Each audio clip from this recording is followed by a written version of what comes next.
nous sommes fiers de défendre notre pays et de défendre Ben Ali. Regardez ça. Oh, laissez-moi parler. Ils ont parlé. Laissez-moi parler. Ils ont parlé.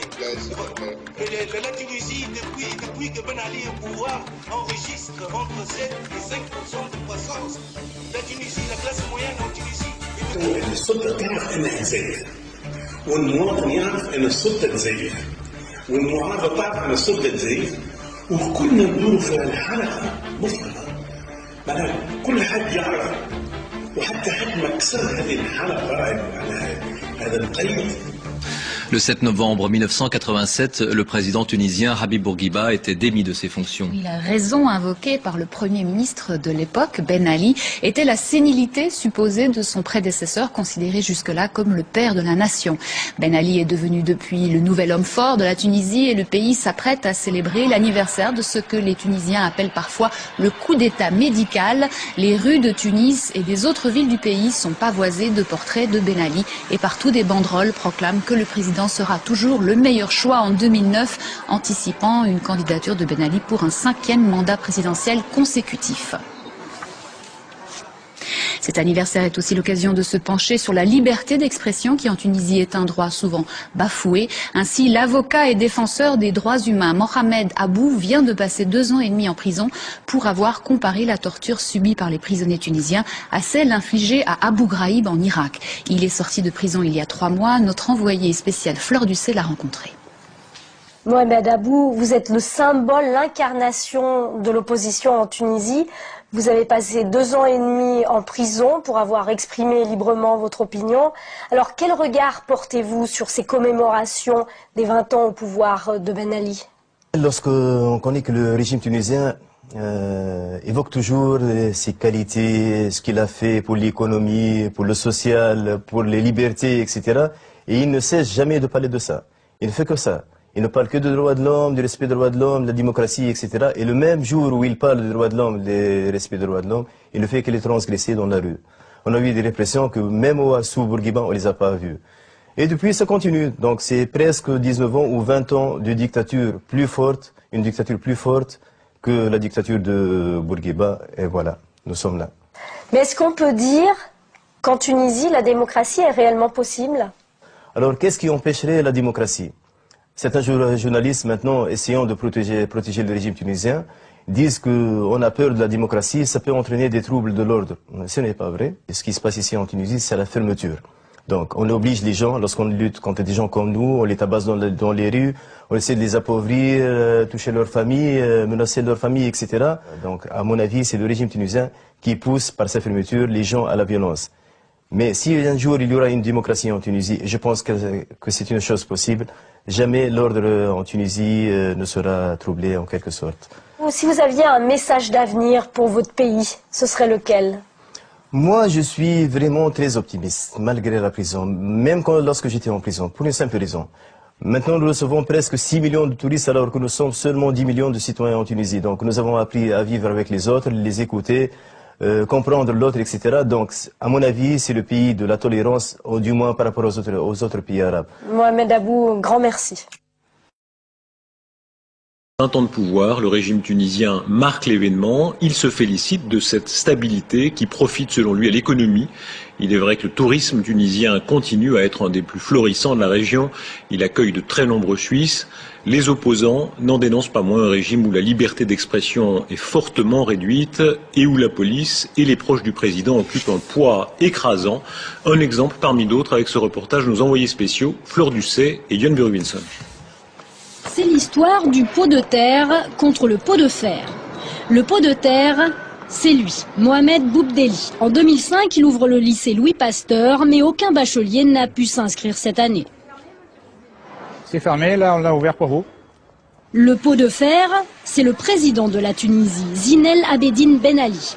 Le directeur du lycée et son épouse se disent victimes de népotisme. L'ordre de fermeture de leur établissement coïncide étrangement avec l'ouverture de l'école internationale de Carthage, dirigée par un membre de la famille Ben Ali. Je ne pardonnerai jamais au ministère d'avoir jeté des enfants dehors. L'administration voulait faire plaisir à quelqu'un. Ils ont fait plaisir. La voici, cette fameuse école de Carthage, inaugurée en grande pompe en septembre dernier. Je relève sur la fiche les 5 vélos. 550 élèves, eux aussi, visent le baccalauréat français.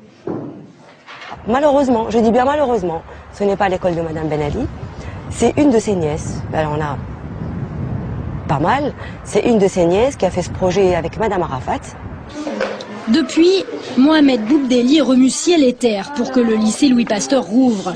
Mais les autorités lui reprochent une confusion juridique car il est également propriétaire de cet autre établissement scolaire. Notre devoir le plus absolu, c'est de protéger l'intérêt des enfants tunisiens. On ne peut pas quand même nous faire le reproche de vouloir appliquer la réglementation institutionnelle quand même.